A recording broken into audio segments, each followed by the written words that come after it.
Mga mahal na kapatid, sana ay nakabukas ang inyong pandinig.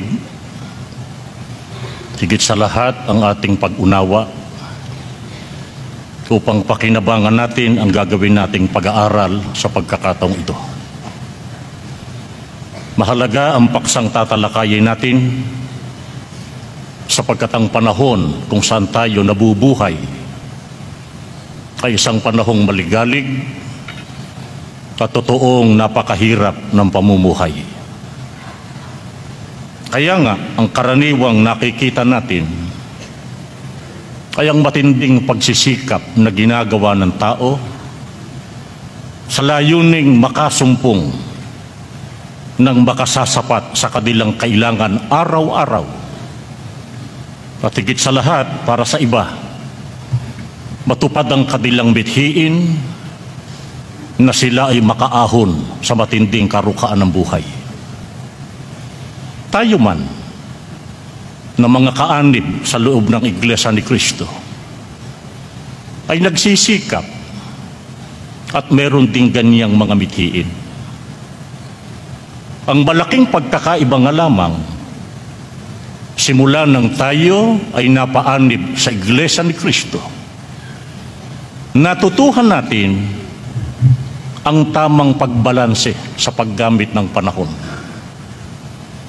Naunawaan natin kung alin at kung sino ang dapat nating unahin o ipagpauna sa lahat ng sandali ng ating buhay.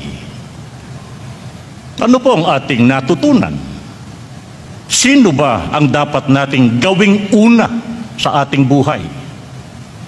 At bakit napakahalagang ito ang ating matupad?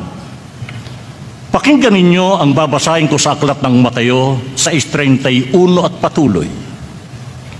Kaya huwag kayong mabalisa sa anumang paraan tungkol sa pagkakaroon ng sapat na pagkain at pananamit.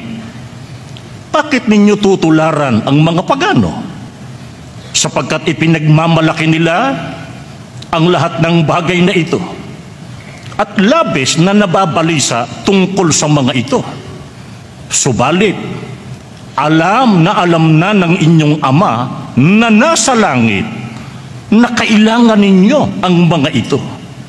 At ipagkakalob niya ang mga ito sa inyo kung siya ang gagawin ninyong una sa inyong buhay at mamumuhay kayo ng ayon sa kanyang kagustuhan. Sino po ang nakilala natin na dapat nating gawing una sa ating buhay? Alinsunod sa pagtuturo ng ating Panginoong Hesukristo, ang Ama na nasa langit ang dapat gawin nating una sa ating buhay. Ano po bang maaaring makaagaw sa ganyang pagpapahalaga na ang Diyos o ang Ama ang siyang dapat mauna o gawin nating una sa ating buhay?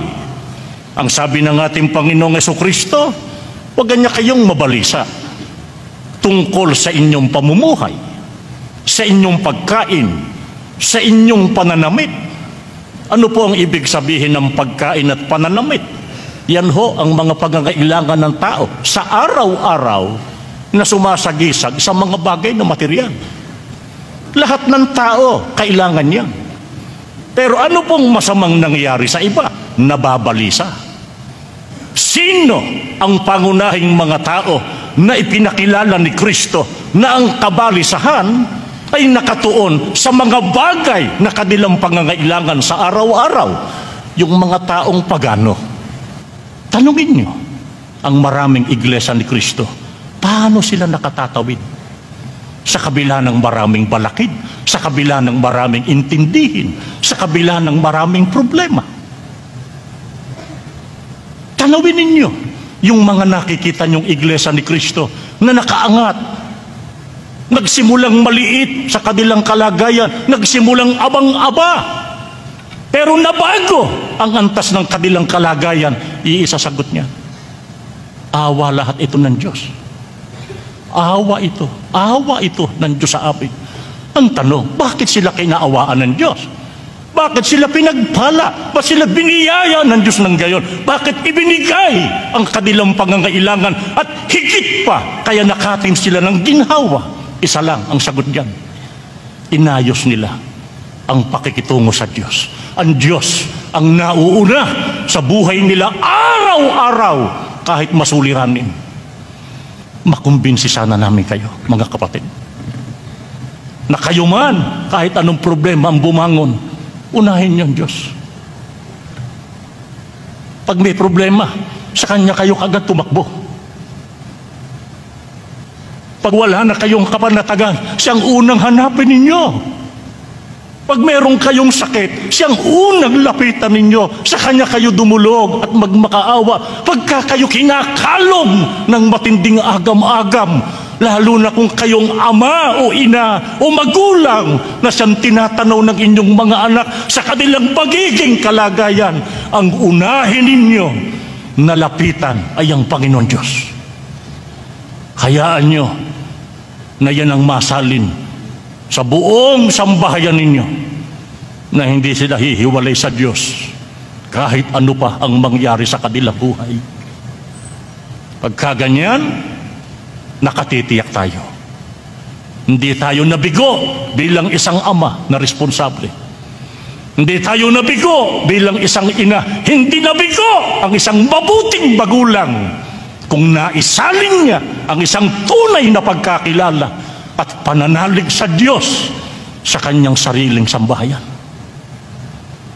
Sana ganito ang maging kalagayan nating lahat.